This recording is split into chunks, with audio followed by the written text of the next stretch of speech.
Hey, good morning. This is Imogene Nelson. I just wanted to talk about what was someplace on my mind. Something that a very deep woman said yesterday. This really got me thinking. She said, "Do not try to fill in my gaps. Let me find my rhythm." I was like,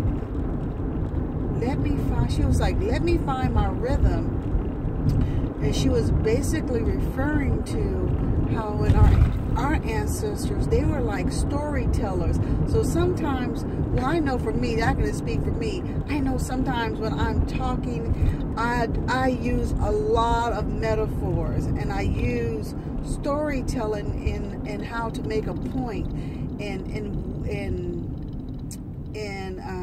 where I'm the point I'm trying to make, or where I'm trying to go. But I just thought that was so profound when she said, "Don't fill in my gaps." She said, "Allow me to have my pause." And I thought about that, and it was like, you know, there are some times in our lives that we allow people to fill in our gaps, and our gaps are being filled by perspectives, by opinions, and by values that really has nothing to do with who we are and who have God created us to be. And a verse that's been really sticking with me is know thyself. Know thyself. Because when you don't know yourself, you allow people to fill in gaps that should not be filled in. It's up to the Lord to fill those gaps to become who you are in Him. And you know, it makes me think about, you know, where you have this when they're making these molds, you know how they put, you know, there are some gaps in there. They pour the stuff in to make the mold what it should be, right? Well, you know, sometimes people are pouring when it's supposed to be, they're pouring cement when it's supposed to be gold filled. And you know, we're allowing people not to allow us to pause. And when she said that, I'm thinking like, pause.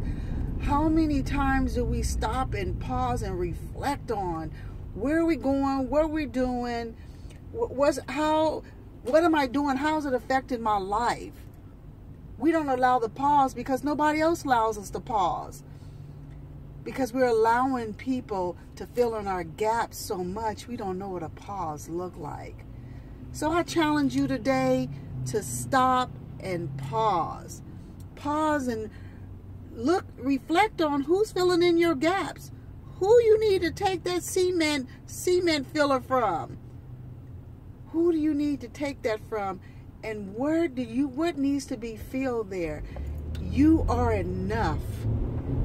You have been created to be enough. Find your rhythm. Find your spot. Fill in your own gaps. Go to the Word. God will help you fill those gaps because He's already predestined you. You've already been skillfully and wonderfully made. There is no one, He didn't set no one to be ruler over your life but Him. So I challenge you to take a pause and fill in your gaps. And stand up and stop allowing your gaps to be filled by someone that does not understand the destiny that you hold, the legacy that you're bringing forth. Well, that's it for now. Have a blessed day and happy Thursday.